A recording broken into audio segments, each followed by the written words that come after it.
Welcome to True Tales from the Other Side. If you have a true encounter with the unexplained that you want to share, contact us through the email address below. Enjoy.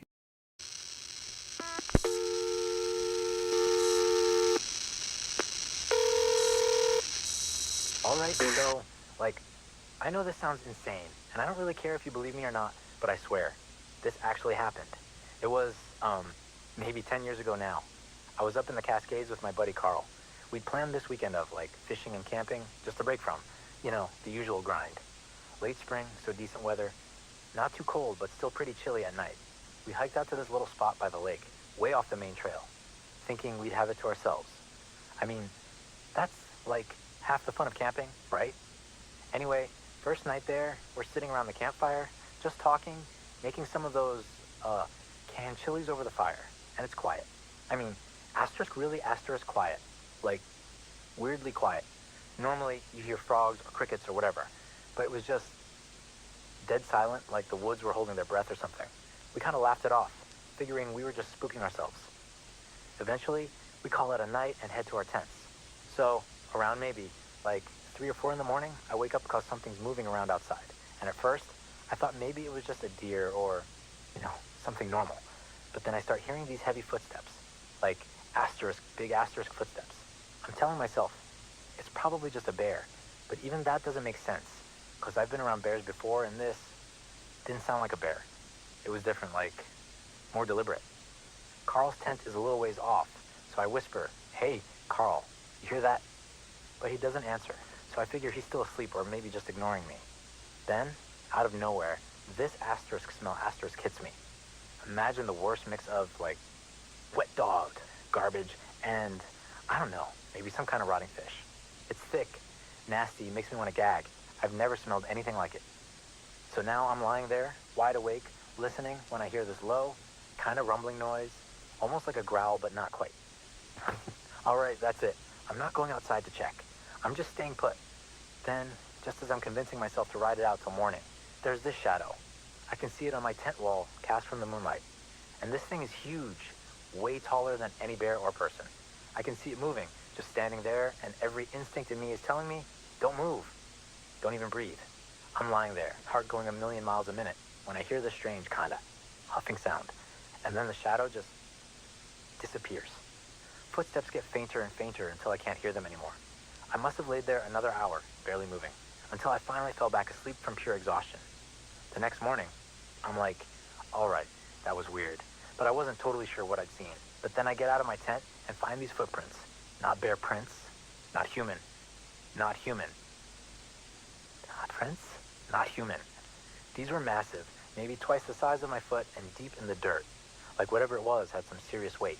I call Carl over, and he's just staring at them, totally speechless. He's not exactly the type to believe in Bigfoot or any of that, but even he was freaked out. We pack up that morning, trying to act casual about it, but I could tell we were both a little rattled. We didn't really talk about it much after that, but to this day, I can't shake the feeling that I saw something. Call it Bigfoot, call it whatever you want, but that night, there was definitely something out there. Anyway, yeah, that's my Bigfoot story. Take it or leave it.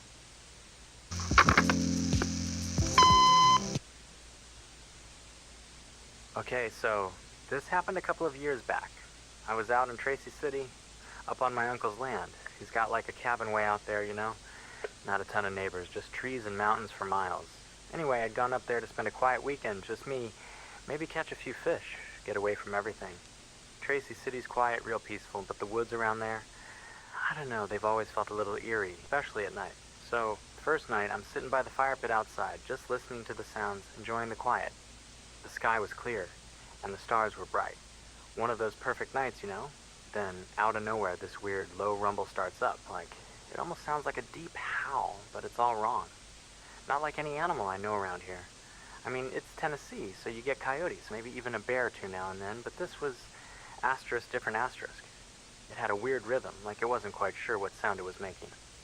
I brush it off, figuring maybe it's just my imagination or something in the distance, right? So I head inside, lock up, and go to bed.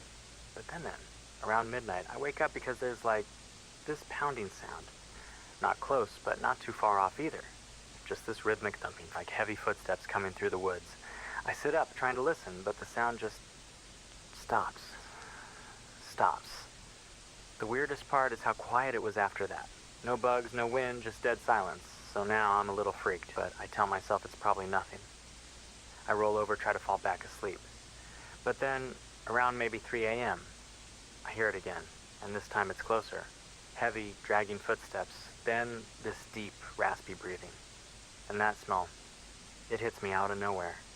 It's like this mix of skunk, wet fur, and, I don't know, something just sour. It was awful. I felt this chill go up my spine, like my instincts were screaming at me to stay still. Then, I see it, the shadow. This big, tall shape, maybe 8, 9 feet, just standing in the moonlight outside the cabin. I could see the outline of its arms, which were way too long for a person, and its head was kind of hunched down, like it was trying to get a look at me through the window. I'm telling you, I could barely breathe. I just sat there, frozen, hoping it wouldn't come any closer. It kind of just stood there, like it was sniffing around. Then, after a minute, it lets out this low, deep growl that sounds, I don't know, almost like a dog, but bigger. Way bigger. Then, just like that, it turns and walks off back into the woods, its footsteps fading until it was dead quiet again. I didn't sleep the rest of the night. As soon as the sun was up, I packed my stuff and got the hell out of there. Told my uncle about it later, and he just kind of shook his head and said, people around here have been seeing things like that for years. Best just to leave them alone. I still think about it sometimes, especially when I'm out in the woods. I don't know what I saw.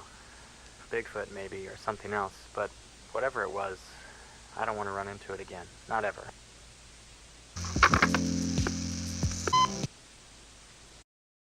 Thanks for listening. Remember to like and subscribe so you don't miss the next set of tales from the other side. Submit your story to the email below. And remember, nothing is what it seems.